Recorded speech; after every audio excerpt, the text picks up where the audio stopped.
Welcome to the Daily Intelligence Brief from IntelStor for the 2nd of September 2025.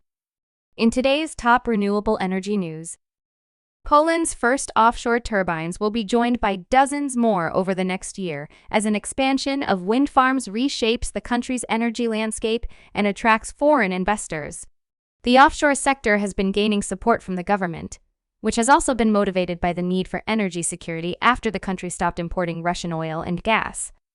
Poland's Wind Energy Association has estimated that the country could eventually have 33 gigawatts and cover more than 50% of the country's existing electricity demand through offshore wind energy. Trump's campaign against clean energy has killed $18.6 billion in clean energy projects within the last year. His attacks on wind and solar power plants, the cheapest sources of new electricity generation, come as demand for power for artificial intelligence data centers and electric vehicles is growing 10% a year nationally. The average U.S. electricity bill is up 5.5% from a year ago and has risen 30% since 2021. Portugal's national grid operator announced on Monday that renewable energy met 54% of the country's electricity consumption in August. From January to August, the Portuguese renewable energy plant supplied 71% of national consumption, with hydropower accounting for the majority of 30%.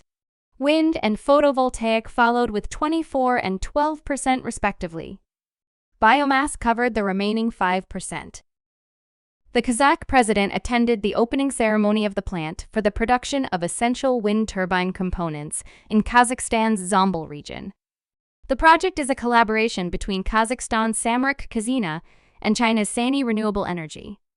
The project is intended to ensure the construction of new renewable energy sources in Kazakhstan and contribute heavily to the development of the country's green energy. According to data from China, component failures account for 70% of wind turbine failures. Blade failures account for nearly 50% of these component failures, the largest single contributor to turbine downtime.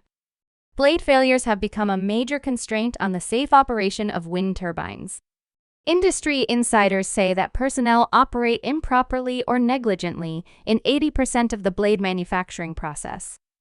New risks such as out-of-plane deformation are emerging, which have not been fully understood, and local engineers in China do not have sufficient skill or experience to solve these issues.